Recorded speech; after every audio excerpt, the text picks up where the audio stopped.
Word Balloon is brought to you by the League of Word Balloon Listeners.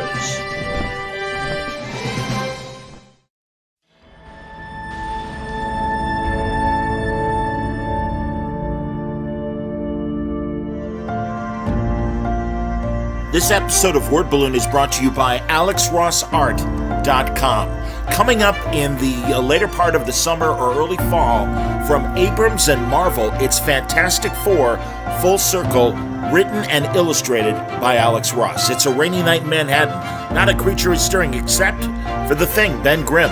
When an intruder suddenly appears inside the Baxter Building, the Fantastic Four find themselves surrounded by a swarm of invading parasites. These creatures composed of negative energy come to Earth using a human host as a delivery system, but why? Fantastic Four has no choice but to journey into the negative zone. Great story, great creator, as you know, Alex Ross. Really excited for this project. He's been working on it for a really long time. And man, you are in for some spectacular images. And if you want to get a preview for this, all you need to do is go to Alex's website, AlexRossArt.com. It's there also, as always, amazing paintings, sketches, lithographs, posters, every price point, epic images. You know the name. Check it out, AlexRossArt.com.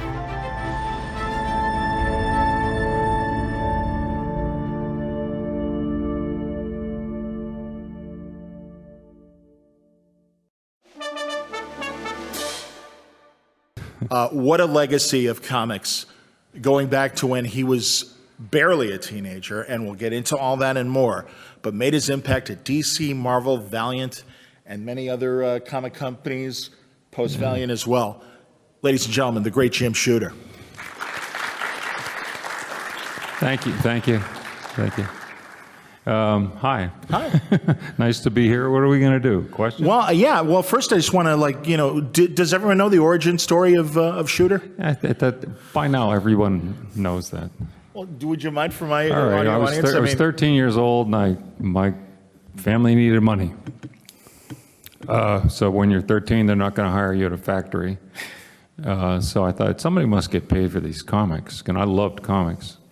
So I sent stuff into DC, and the long story short, sent them a few things. They bought them, and then they wanted to use me as a regular writer, and that's how I got started.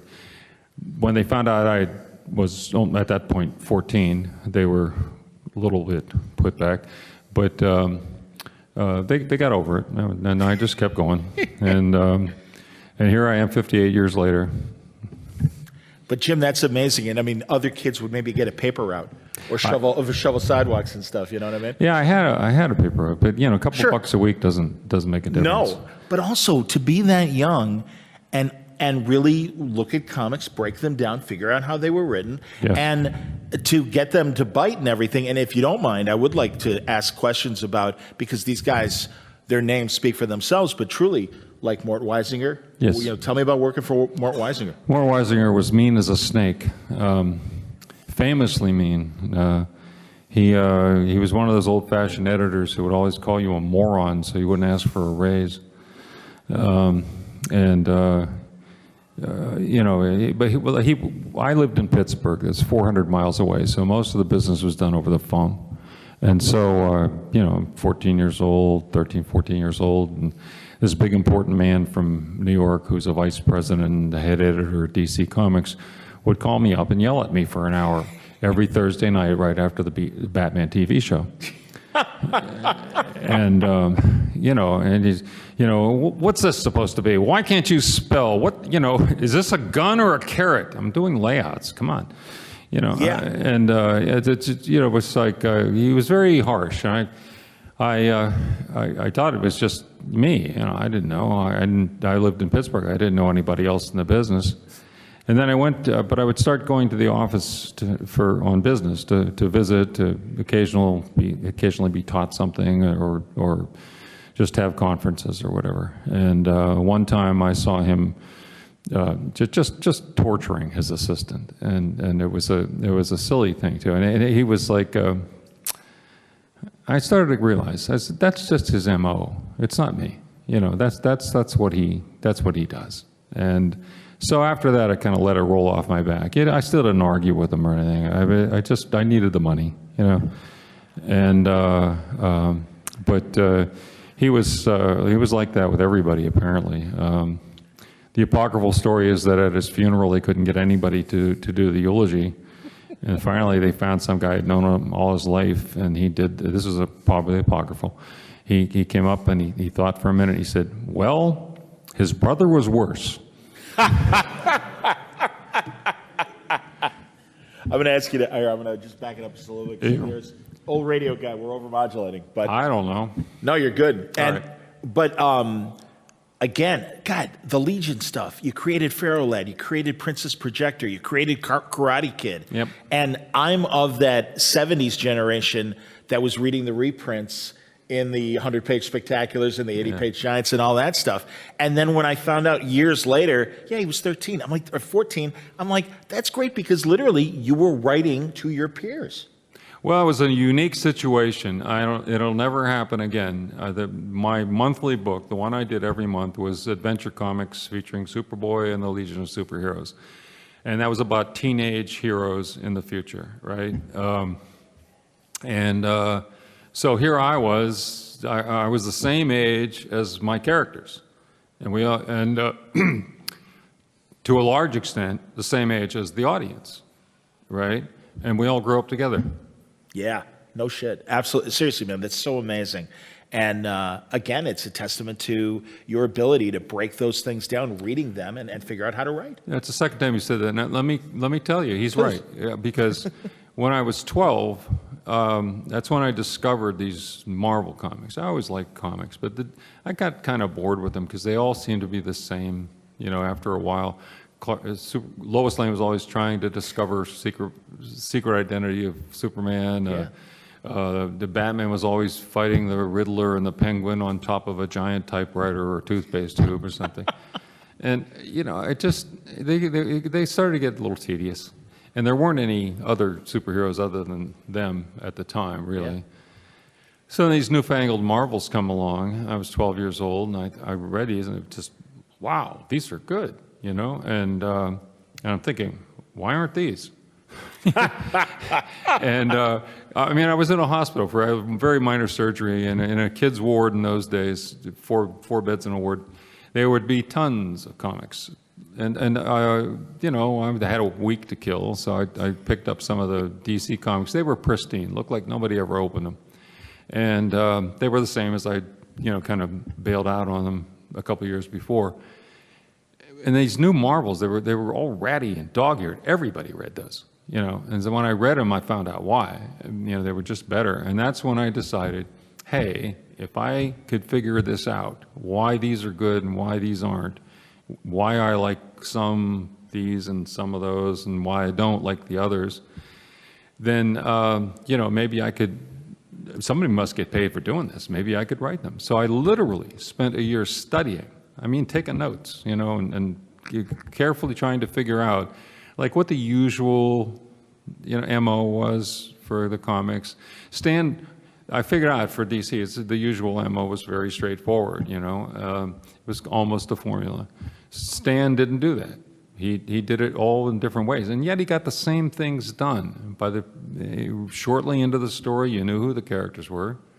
Soon into the story, some problem would arise, or something would cause them to have a conflict, and then you know, there would be intrigue and adventure and suspense all the way, and then you reach a point where whatever was the conflict, it was resolved, and then they were in a different situation, slightly different situation than before.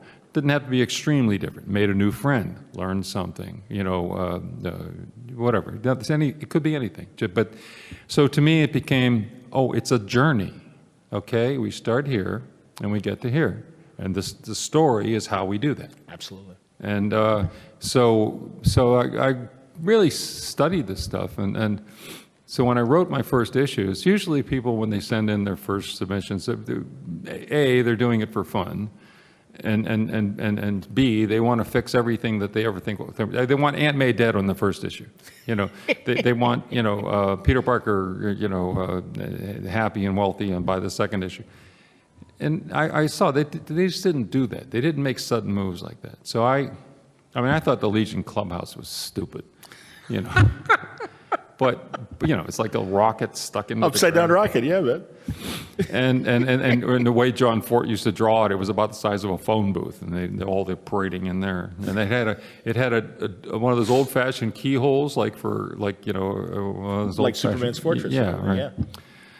So I didn't like that, but I thought if I change that on the first issue, they won't buy it, because that's not what they do, And so I kept the old one. I made it bigger. They didn't seem to mind that. That was fine. But I really tried to figure out, what not to do. Don't kill Aunt May. She wasn't in those books, of course. I'm just joking. But anyway. That's awesome. I also I saw in an article. Are there aspiring writers in the audience? Anybody? Okay. Well, I'll even say this because there one person. Absolutely, I appreciate it. Nice hat, by the way. I read in an article where you broke down Rocky as one of the perfect stories. Well, it's not a perfect story. It's an example of a story. Structure. It's a structure example. You introduce Rocky. Introduce. What does that mean? We have to understand who this guy is. And so in Rocky, you start off with this guy in a ring. He's a fighter, right? And you learn about him in the first 15 or 20 minutes a lot about, the girl he's interested in and the loan shark he works for and blah, blah, blah, blah.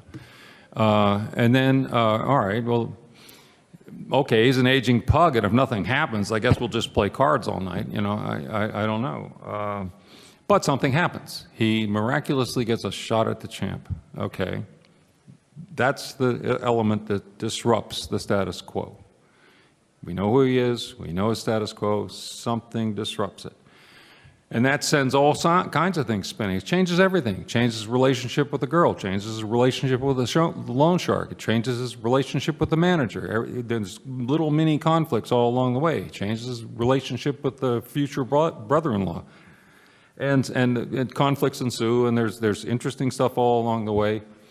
And then it comes to the fight, or it comes to the night before the fight. And this is called a twist. He realizes he can't possibly beat the champ, right? However, no one has ever gone the distance. And everybody thinks he's just a pug. The champ's manager says, try to give us a good show, Right. And stuff like that. It diminishes him all the time. So his goal changes to going the distance, because that it proves he had a right to be there. It proves he's a man, right? So then we come to the fight, and I'm not recommending it as high art. Stallone uses every fight cliche there ever was. The cut the eye, the long count, come on. But anyway, it come to the night of the fight, and he's in there, and it's tough, but he gets all the way to the end of the 15th round, and that fight went on another 10 seconds, he'd win, because the champ was hurt. Yep. So then the bell dings. That's the climax.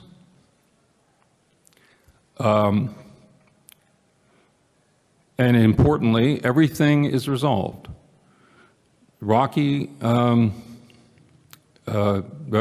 champ says no rematch. Rocky says don't want one. Yep. And he calls his girlfriend's name. Okay, future brother-in-law is thrilled. He's there, I guess he bet on it, and he's there with the hooker. The loan shark is thrilled. Yep. Adrian comes running into the ring. He's going to go home with $500,000. All conflicts are resolved. And so there we are at the end. That doesn't keep them from doing a whole lot of sequels, but it's a complete journey. aging pug, contender, Yeah. And so I use that as an example of structure, but to simplify it, I use Little Miss Muffet. Little Miss Muffet sat on top of it, eating her curds and away. Along came a spider and sat down beside her and scared poor Miss Muffet away. If you can remember Little Miss Muffet, you can remember the pillars of a story. Little Miss Muffet sat on a tuffet eating her curds away. Who's our girl? Little Miss Muffet. What's she doing? She's having lunch. All right. Along came a spider. Something is going to disrupt lunch, right? A spider, that'll screw up lunch. Sat down beside her. Now we're in that middle part where there's conflict, suspense. You don't know. It could bite her. It could be poisonous. She might step on it. You don't know. What's going to happen? Got to find out. Scared poor Miss Muffet. See, that's the moment of life or death. Scared poor Miss Muffet. She sees it. Away. She gets away.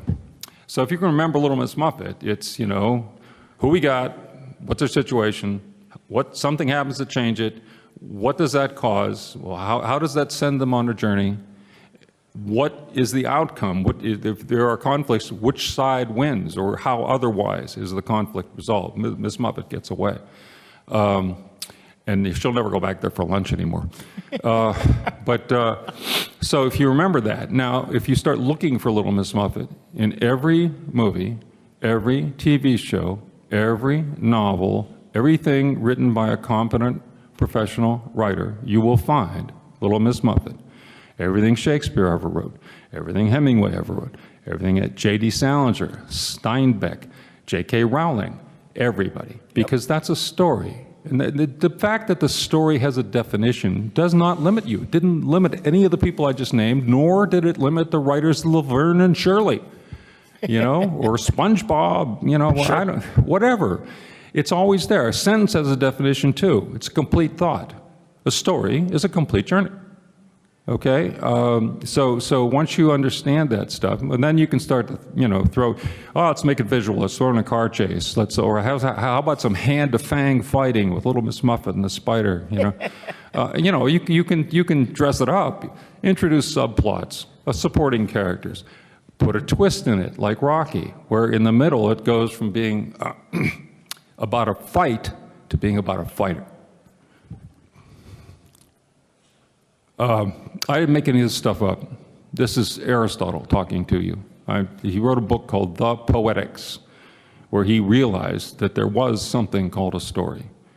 And in fact, he didn't figure this out, but it is built into your brain. Because if you think in a Western language, and especially a Romance language, there's a syntax to language. That's the logic of the language. The syntax of almost all Western languages is cause and effect. I'm simplifying it here, you linguists and professors, but that's what it is, cause and effect. Cause, who is it and what do they do? Effect, how did it come out? What it happens, yeah, That's that's the basic logic of our language, and that's why a story is what it is. Who and what happens, how to come out. That's great, man. All right. Absolutely. No, that was amazing. And again, I love this because I don't know if you guys know the screenwriter Robert McKee, yes. Wrote a book story, and I figured you knew Jim. But this guy would hold seminars on how to write that stuff, and Jim just succinctly explained the basics of story. It's the journey. Yes.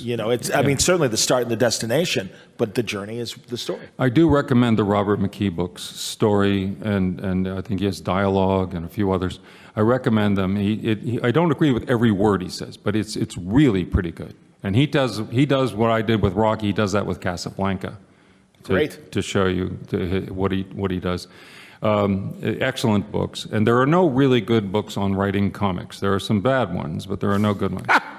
I'm writing one. I hope it's going to be a good one. Oh, that's great, Jim. Yeah. Truly. Yeah, and because see, I learned, this is the wisdom of the ancients. It's not me talking.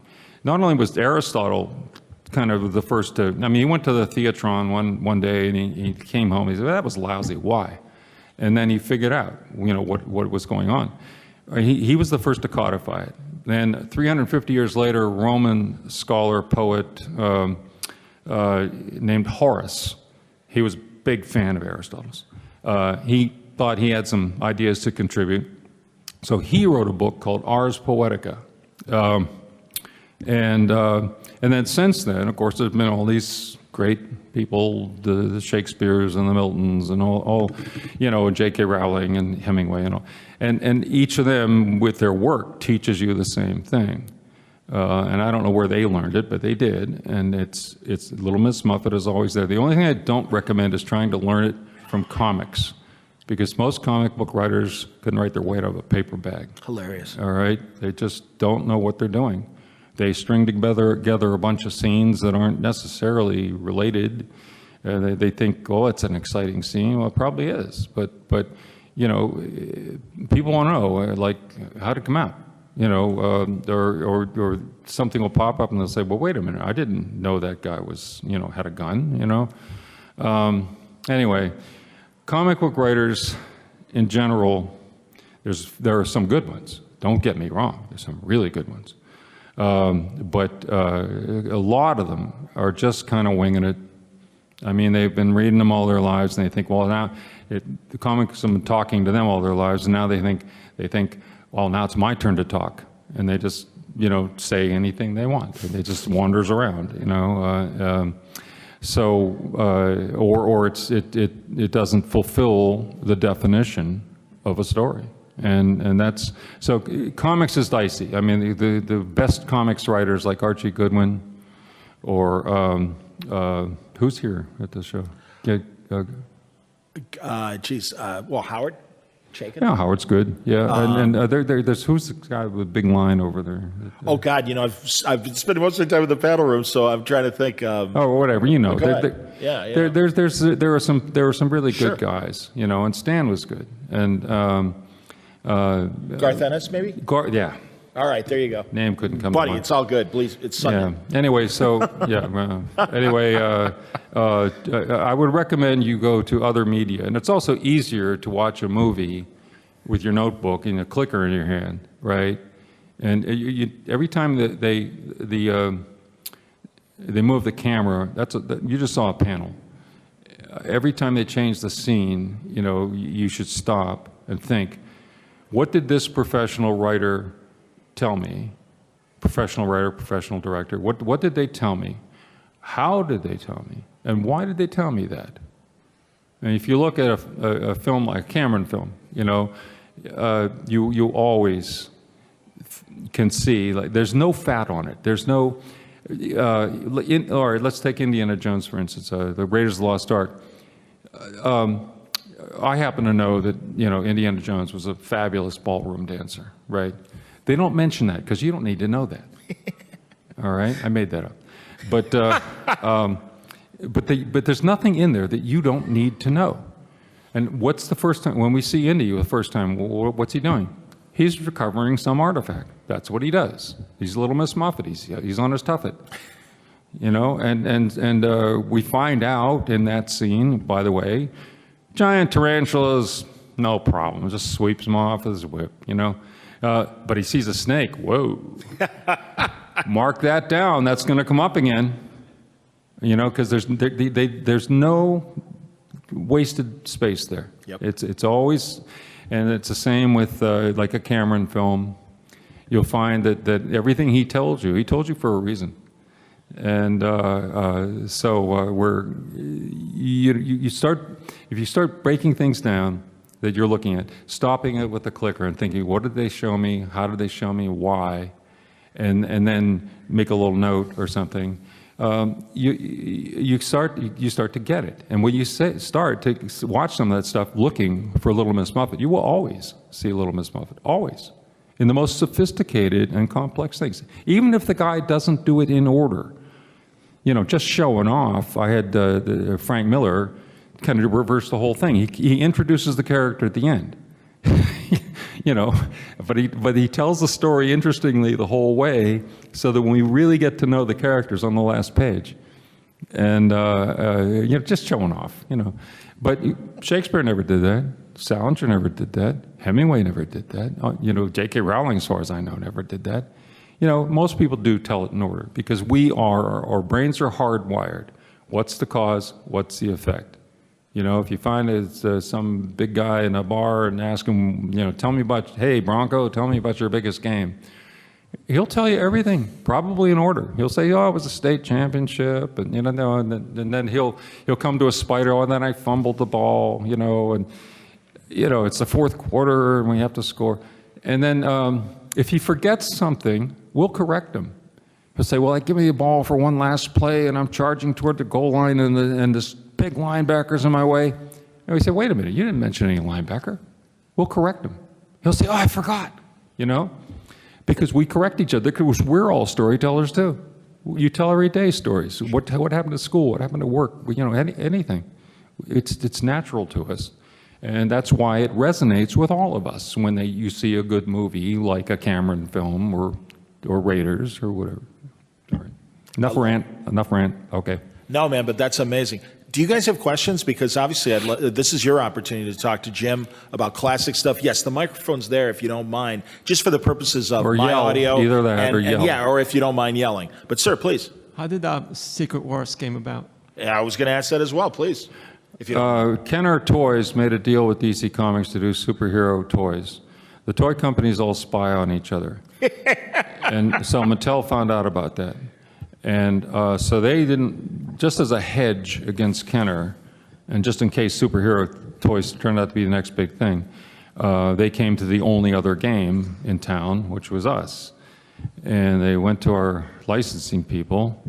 And I have to say, none of the executives of Marvel that were my level or the president, I was vice president, so none of the other vice presidents or the president ever opened a comic book in their lives. And most of their top employees also never opened a comic book in their lives. These are people licensing Marvel characters, and they don't know who they are or what characters are ours. One time, one of my licensing VPs licensed Wonder Woman. And she's all proud of it. She said, "I made such a great deal." I said, "Gail, we don't own Wonder Woman." She says, "What do you mean?" I said, "We don't own Wonder Woman. That's DC." And she said, "But, now what am I going to do?" I said, "Call up what's-her-face over there at DC and tell her you teed up a deal for her. Act like you did her a favor, And and she just can't. She couldn't believe it. She said, "Why would they call me?" I said, "Well, obviously, they didn't know we didn't own Wonder Woman, and neither did you. So they made the same mistake you did." Anyway, I said, "Why don't you open a comic book sometime?" And then, all right, so Secret Wars. So they're talking to our licensing people, and the Mattel people are saying, "Well, what do you got?" And the licensing people are looking at the list. We got Ghost Rider. We got Daredevil. And the Mattel people, we never heard of these. Who were they, So, of course, as usual, I am summoned to the meeting because I'm the only one of the executive staff who can intelligently discuss the comics. And so I go in there and I say, no, we have a lot of good characters, and Iron Man, Thor, blah blah blah blah blah.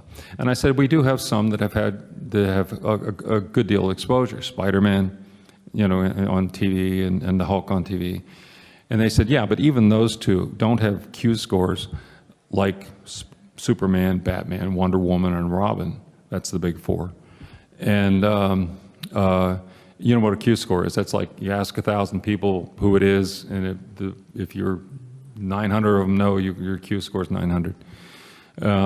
Anyway, they said, but even they're not that. And I said, well, look, think of it this way. I said, one of your main markets is us, okay? The direct markets, conventions, and so forth. I said, in that market, and in general, Marvel is outselling DC 5-1. I said, everyone in that market knows all of these characters, right? And that's where you're going to sell a lot of toys. They said, oh, okay. So they said, well, it would be really good, though, if you got us some publicity somehow, if you did something big to give us publicity. I said, how about I do one giant story, 12 issues, and it'll have all the major heroes and all the major villains in one epic story. And they said, all right, that'll do. And they didn't have any involvement in the comic book. We didn't send them anything to approve, didn't ask them any questions, they didn't do it. In a conversation unrelated to Secret Wars, and one of their executives told me that they had a focus group, and the kids' two favorite words were secret and wars. I said, all right, Secret Wars, it's on another planet, nobody knows, it's a secret. And So that was one of their small contributions. Other than that, they just left us alone to do a good story. And I knew a little bit about the toy business. And so I was trying to think of I knew we were going to start, the first issue of Secret Wars was going to come out in January. And I wanted it to be in continuity. I didn't want it to just be some silly story off to the side that didn't count. So I decided those 12 issues were going to, in continuity-wise, would fall in between the December issues and the January issues. And I told the writers, I said, you get the characters I was using, I said, you get your character to Central Park. They don't care how. Get them to Central Park at the end of your December book. You will pick them up again in Central Park in January.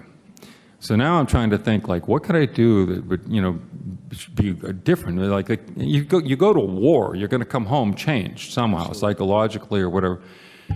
And so I was trying to think of things that would be interesting and different and stuff. And some fan had suggested that we give Spider-Man a black costume once. 2 words, black costume. No other description. So I thought, yeah, that'd be good. Spider-Man leaves in a red and blue and comes back in a black. So I called Zek and asked him to design a costume. He said, what do you want? I said, you're Mike Zek, figure it out. And he did exactly one design. And all right. So I had that plan. Aha, and being toy savvy, I happen to know that Mattel has its own private toy fair, or they used to, in January. The regular toy fair is February. But Mattel has one in Scottsdale, Arizona in January. So when that suit came out, and we got massive media attention all over the country, papers, the LA Times, the Chicago Tribune, the Miami Herald, the Cleveland Plain Dealer, newspapers all over the country were calling to get information on it. Yep. And got radio, TV, all 3 wire services. It just was a big hit. I'd say, how about that, Mattel? They were happy. Because it came out right, all that publicity hit just as their toy fair was about to happen. So they were happy with that. And then in this story, which is for the regular Marvel Comics has already taken place, but it hasn't all come out yet. So the debut, the creation of the black costume, I timed for issue 8, which is August, which is the month where they sell in the Christmas toys. Okay? Yeah. I got brains. Anyway. I have few. Anyway, so that's the story of Secret Wars, and we just did the best comic book we could. We just tried to make it interesting and care about it, and try to make it as spectacular as it ought to be. Because if you're doing it with all the major heroes and all the major villains, it better be good. It better be big. That's awesome. Am I right, Jim, that we saw Spider-Man in the black costume after the first chapter in his regular book, but we didn't know how he got into that until issue 8 of Secret War? Right. So there were kind of surprises that way of like, wait a minute, he's changed. Why has he changed? Yeah, they dropped clues and stuff, but I mean, nobody spelled it out. Okay. And it came out slowly, which was part of the plan. 100%. And and I have to say, when I told the Spider-Man, I was the boss, so I could tell them what to do. And I tried not to be a bozo about it. I tried to, work with them and coordinate with what they were doing and stuff. And when I had to plan Secret Wars all out well in advance so that I could tell them, when your character comes back in January, this is what it's gonna be like. I had to design everything. Mike Zek had to design everything way up front. So anyway, when I told the Spider-Man team, editor, writer, he's going to come back in this black costume and explain how he got it and everything. They said, well, what do you want us to do with it? And I said, anything you want. And so they said, oh, yeah, maybe it could be an alien symbiote. I told them it was probably alive. I told them that much. Cool. And then they said, well, maybe it's a symbiote, I thought, that's probably not the most original idea I ever heard, but okay. I mean, it didn't renege. I said, do anything you want, and the sides just backed off. And guess what? Yeah, it might not have been the most original idea, but they knocked it out of the park. I mean, it was really cool the way they handled it, and people loved it. 100%. And so that was good. And like I said, I tried to work with the guys. Chris Claremont had a storyline running in the X-Men where Kitty Pryde and Colossus are having this kind of forbidden romance. He's older, she's young, you know, and just a romance, no hanky-panky. But anyway, so Chris, when he reads the plot for the whole series of Secret War, he says, this is going to take a while. I said, yeah, I didn't specify exactly how long they're going to be away, but yeah, it is substantial time.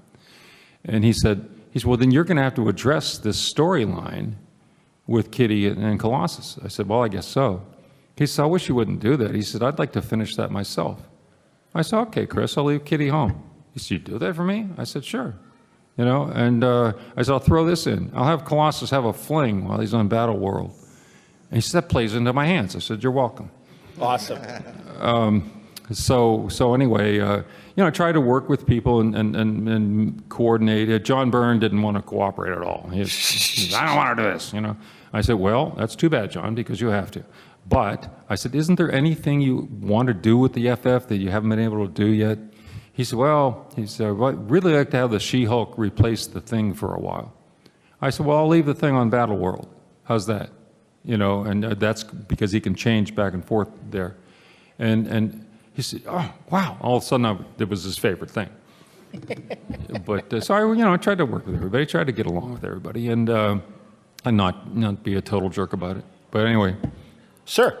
Well, I was just wondering if you could speak to the fact of, you know, you being an editor and you're dealing with all these creative types and you're pulling in scripts and you're pulling in artwork. How did that work? Especially, Jim, and forgive me to build on that, that a lot of these guys had been doing it for a long time, and you're the new guy, and you may have new ideas as the editor. A lot of these writers and artists, well, certainly the writers, had already had a turn as an editor-in-chief. So, yeah, how did all that work out? Well, it was difficult, and you've heard the expression herding cats, but that's only half of it. It's like you said, a lot of these guys have been there a long time. I was the editor for 2 years first, and they'd never even had an editor before. And so, you know, guys like Doug Mensch, for the first time, somebody's looking at his plot and saying, Doug, this doesn't make sense, you know, and he didn't want to hear it. Sure. And Roy with Conan, am I right? Well, I never had a problem with Roy. Roy's a great. He's a great writer. He is a great writer. He was terrified, though, that some of these people who handled stuff in the office might not be good enough for him, and so he wanted to be his own editor. Yes. And when I came in, I said, this writer-editor stuff is bad because, you know, they all think they rule their little titles, and yeah. And so in their contracts, the clause was Stan or his designated person. And so Stan wrote them all a letter designating me. So I'd have the ability to control the situation. And so I was not popular. Also, when I came in, everything was late, and I was making great efforts to get things on time. And guys who had been living in anarchy for a long time, and no one editing them, no one telling them anything, no one, you know, sending in stuff late, and just, you know, missing deadlines all over the place. My first month there, of course, I'm taking over from the previous editor-in-chief, and everything was late. In fact, in January 1978, it's my first month, January 1978, we were supposed to publish 45 color comics. Only 26 made it out the door. Wow. 26 out of 45. That's bad, all right? And the thing is, you schedule printing time, you schedule separating time. If that book doesn't show up, you pay anyway. And then when it does show up, you pay again. Wow. There's money, burning money like crazy. Okay, so I made it my business to get things on time. And, you know, when you're telling a writer, you know, no, we're going to have to take a book away from you because you have 3 of them, you're only delivering 2 a month, you know. And they're saying, you're cutting my income. You know, you only get paid for what you deliver. And, you know, but you know, there was fear and loathing. I'm up. And, but we did get the books on time, and they stayed on time for 10 years. And because there was not money being wasted at the printer and the engraver, my deal with the president, I worked for the president, I reported to him. My deal with him was if I beat my projections or if I save money, I could use that money. And he didn't think either of those things were possible. Sure. And so he said, I don't care what you do. He said, do anything you want, just don't lose money. Because Marvel had been losing about $1 million a year before that. Wow. And the magazine division, which is not like Conan, it was like the men's magazines, the soap opera magazines, the puzzle books, they were losing $2.5 million a year. Jesus. That was Cadence, right? Well, it was all Marvel. Okay, yeah. And yeah. Marvel was owned by a conglomerate called Cadence. Okay. But that was part of Marvel. Sure. Yeah, and but not just the black and whites, like you said. These no, other it had genres nothing as to do well. with the comics. Okay. No, okay. nothing to do with black and whites. It Sure. was like men's sweat magazines. Oh yeah, and the men's adventure books, yeah, absolutely, and the soap romance opera books. I'm with you. Mario Puzo wrote for them for a while. Anyway. Yeah. At any rate, he's just trying not to lose money. Okay, that's pretty freehand. So I was able to plow that money back in, give people raises, start getting better people, and make better books, and better books sold better, and they came out on time, which is important, because you go to that store and the book you want isn't there. It's really disappointing. I said, if somebody's coming to the store to get this book, it better be there. And there's no excuse, and you don't have to rush it. It's not about going fast or doing rush jobs. It's about just taking as much work as you can do with rare excellence. Walt Simonson always gave you his best. Archie Goodwin always gave you his best. They didn't take more work than they could handle, and they made what they did really good. So that's what I wanted. I didn't want anybody to rush. I didn't want anybody to hurry. I didn't want anybody to have to hurry. Anyway, I was unpopular for a while because this, I'm taking books away from people and telling them they must be on time and all this. However, I started paying them lots more. Doubled the rates, doubled them again. Wow. Kept raising them. Introduced programs like health insurance. Do 3 jobs a year, freelancer. 3 jobs a year, health insurance. That's good fantastic. Health insurance. Life insurance. Wow. Paid for all materials. Before that, they just provided the paper. I said, no. They won't let me change work for hire. But if it's work for hire, we provide all materials, because you can't make the workers bring the leather to the shoe factory and then claim you own the shoes. It's... You can't do that. So we provided pens, inks, brushes, anything, whiteout, whatever. And if you go to try to buy a Winsor Newton brush, better take a couple $100 with you. So that was a good benefit. And I said, if you're sending stuff to Marvel, I'll pay your postage. If you're calling business, I'll pay your phone bill. Awesome. If I ask you to come to the office, we'll pay your train fare. If I ask you to come from far away, we'll put you up in a hotel and feed you. Because I got this money by saving money, and then we started selling better, turned a corner. The direct market had just started, and it was starting to grow, so the whole market was growing. We were growing. Rising tide lifted all the boats. It was a good time for comics. The direct market made a venue for small publishers like ElfQuest and Cerebus and all those. But anyway, so at first they hated me, and then when they were all making money and had benefits and stuff, they liked me for a while. They got back to hating me later, don't worry. But things are good. So it wasn't the nightmare it might have been. It was because things were going pretty good. And also, Secret Wars sold tremendous numbers. And the books of the characters in Secret Wars, people who'd never read, say, Iron Man, they say, hey, it's pretty cool. And they try Iron Man. And so the sales all went up. And it was really nice. And, it's like, that means you're pleasing more people. That means you can pay these artists what they deserve, or a fraction of what they deserve. You can swing for the fences. You can experiment.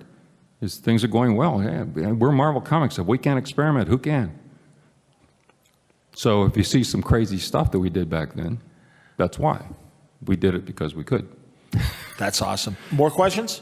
Because again, I can always go, sir, speak up. Why did they start hating you again? Why did they start hating me again? All right, well, see, we were too successful. We got to the point where we were 70% of the market. We're doing really well. And the Cadence board of directors was an evil group of financial weasels. And and for years, Marvel had been losing money. And all of a sudden, it's making money. Well, none of these guys ever asked or opened a book or tried to figure out why. They thought it was hula hoops. They thought it was a fad. And so they had deliberately depressed the price of Cadence stock. The way they did that was the only company in their crummy little conglomerate that was doing well was us. All right?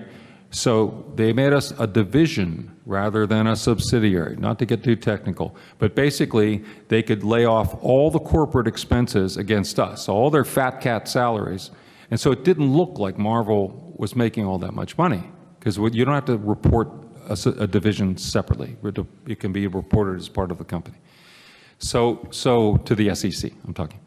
And so they kind of deliberately made it look worse than it was. And they depressed the price of the stock, and this is the board of directors screwing the shareholders. So then they make an offer to buy back all the stock, and they succeed. And then six men own Cadence Industries, including Marvel. And they had, for the first couple of years, they were selling off, Perfect Subscription Company and U.S. Pen and Pencil and Vitamin Quota and all these other crappy companies.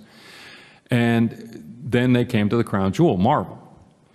And we were really on a high, and they had no faith that it would go farther. They thought, better get out while the getting is good. And so they tried to sell Marvel. Now, when you're selling a company and you're evil and greedy, you don't want to invest anymore. And furthermore, you want to cut costs, because every penny you put on the bottom line means you get like a quarter or 50 cents back when you sell the company. Because companies like Marvel are sold for a multiple of what's on the bottom line.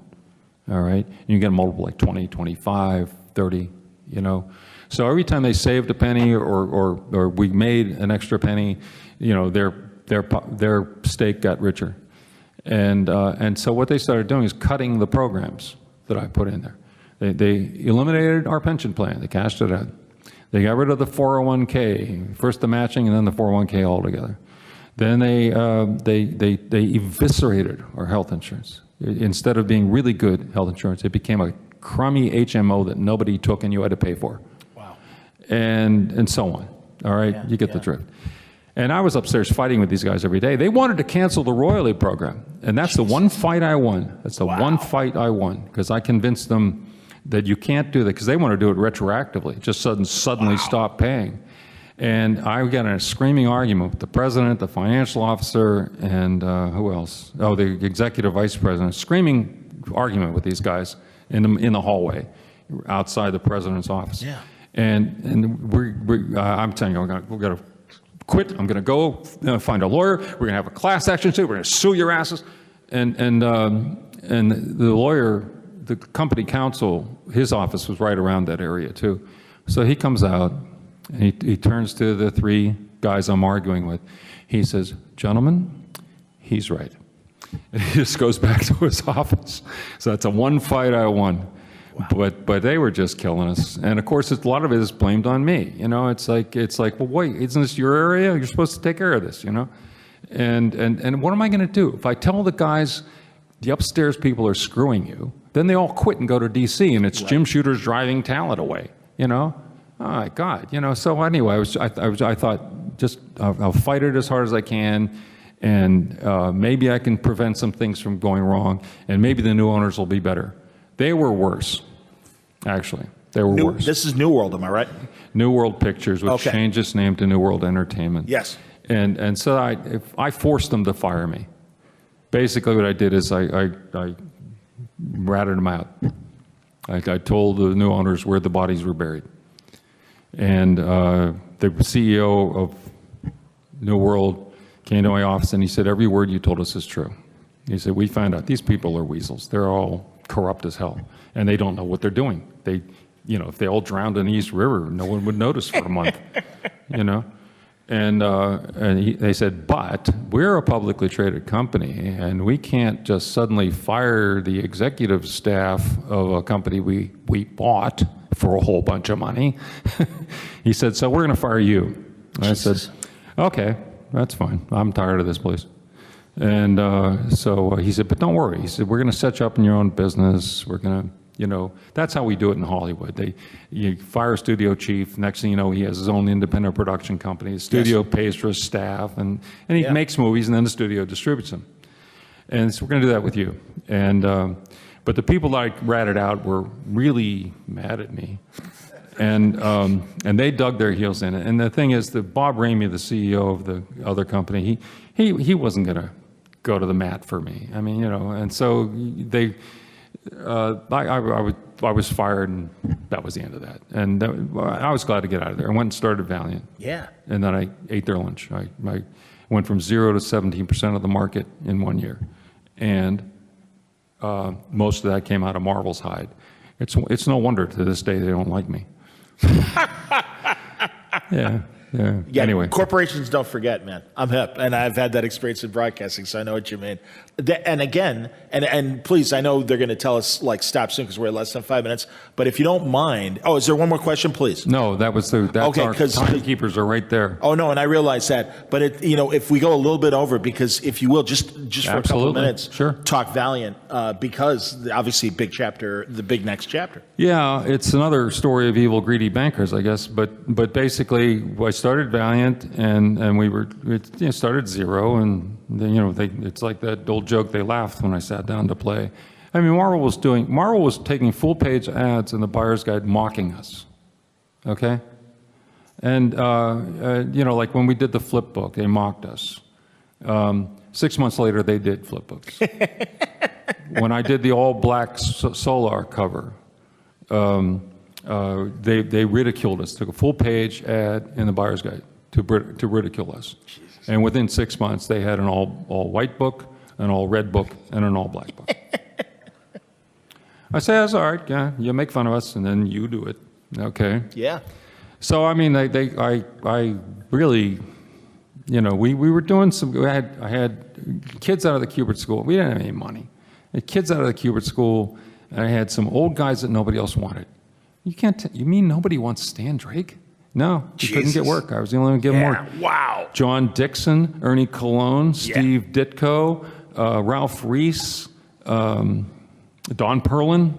These are masters, guys. If you don't know and they were these great. names, yeah. So I had the old guys who knew what they were doing, and the young kids who were cubies, and Joe taught them to be professional, and they listened to the old guys. Great school. And they were getting better and better.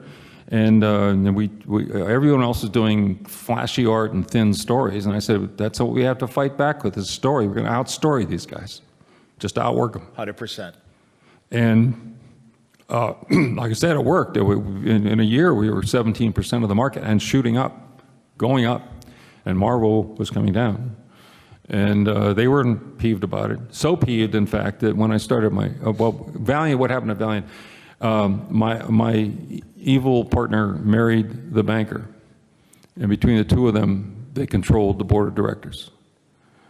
People wonder why I did Nintendo comics, because my partner who married the banker, he was a lawyer, and he represented Nintendo for media and entertainment. And so he made a deal with himself, both sides of the table. He makes a deal with himself, right? He gets a big fat fee, and now I'm doing Nintendo books. And if I threw a fit and quit, well, then Don Perlin's on the street, and J.J. Jackson, all my friends who came and worked for the pariah of comics and therefore were blacklisted, they wouldn't be able to get a job. So I thought, well, I'll just do as good as I can, and I'll try to, if I can make money with these things, then I can raise money and buy this turkey out. That's what he wants. He wants money, And so Nintendo, I couldn't. We did the best we could, but I couldn't make it happen. And then guess who else he represented? World Wrestling Federation. So now I'm doing wrestling comics. He makes a deal with himself, gets a fat fee, hundreds of thousands. And he was just trying. He'd never had any faith in the comics. He was just trying to get as much money out as he could. Sure. And so that didn't work yet. I did the best I could. Didn't work. And finally, he ran out of clients. And so I got to do my superheroes that I had licensed from Richard Bernstein, me. I licensed Del Gold Key characters from him. He tried to buy Marvel once, and he interviewed me a few times. He interviewed all the executives. The last interview he had with me, he said, these people don't know their product. They don't know their business. He said, they don't work. He said, none of these departments is making money except, the publishing. And he said, I think I'm buying you and a bunch of used furniture. And he didn't mean me, he meant us, the publishing. So anyway, after I left there and he needed a gig, I went to him and I said, yes, you've got some great characters. And he agreed to license them to me. I didn't have the money at the time. He said, I'll hold them for you. He held them 2 years. Wow. He got big offers from Marvel, DC, and other people, Dark Horse, but he was holding them for me. And I used to get a call from his licensing guy every week. You're going to do this? You sure you're going to do this? I could be making all this money. And I said, no, I'm going to do it. I'm going to do it. And I did. Like I said, I picked bad partners, but a bad partner. For a while, when we did the superheroes, it went really, we're fighting with what we had. That's why I was writing everything. I couldn't afford to pay anybody. Wow. We started work, and we started to get good. And then, of course, they shopped the company behind my back. And it got ugly, and long story short, I made them fire me again, so I could get out with not severance, or at least the rest of my contract. And then so I started a new company, and guess what I called it? Defiant. Good name. And and that went well too. The trouble there was the market collapse. Yes. And not only the market collapse, but Marvel sued me for. I had a comic called Plasm, and I get a call from Terry Stewart, and he says, "I have to sue you for this." I said, "Why?" He said, "It's too close to one of ours." I said, "I looked everywhere. There's nothing close to that." And he said, "Well, we don't have the property yet. We don't have it made, but we have the name registered with intent to use in UK, which is why I didn't turn up my search. They registered a name. They had nothing to go with it yet. Registered the name Plasmer. And I said, Terry, you've got a Black Knight, DC's got a Black Knight. You've got Wonder Man, they've got Wonder Woman. You've got Power Man, they've got Power Girl. Don't tell me this is too close. Hilarious. And he said, oh no, Jim, we'll have to sue you. Yeah, well, they did, and it killed a $9 million guaranteed toy deal I had with Mattel because we missed our window. And then it cost me $300,000 to win. And not only did we win, to get a temporary injunction, which is what they were after, you have to win every point of 3 categories. They lost every point of 3 categories. My tough little Irish lady lawyer beat up 6 of their corporate guys. And they lost the whole thing. And the judge calls them up to the stand, the lawyers, and he covers the mic, but you could still hear him. He said, if you ever use my court as a business weapon again, you will regret it. Wow. And then he says, you will not appeal, you will withdraw the suit, or you will really, really regret it. Wow. And say, Marvel withdrew the suit. Because, if they don't withdraw the suit, then it's without prejudice. That means they can sue you again. Right. And so, but they withdrew the suit. But the trouble is, at that point, I lost my $10 million toy deal. I lost my $300,000 for legal fees and stuff. And I lost a whole bunch of time that I should have been working. Yeah. And so they got what they wanted. They put us out of business. Shit. Before we could eat another 17% of their market share. Jesus. So, Jim, honestly, what an amazing journey of your career. We got to wrap, unfortunately, because there's another panel coming. Yeah. But truly, thank God, so much of your legacy endures. I gotta tell you something. All that bad stuff I just talked about, nonetheless, it's been a good ride. 100%. Absolutely. And seriously, we've been appreciative of being along with the ride. And again, your body of work speaks for itself. I will ask later on in maybe a separate Word Balloon podcast what you've got coming next. I'm glad you're writing. All right, good. Yeah, and anytime you go on, if anybody wants to hear more about any of this or any other horror stories, or you want me to talk about the good things, come to his table. Come to my table. 100%. Jim Shooter, everybody. Thank you. Thank you.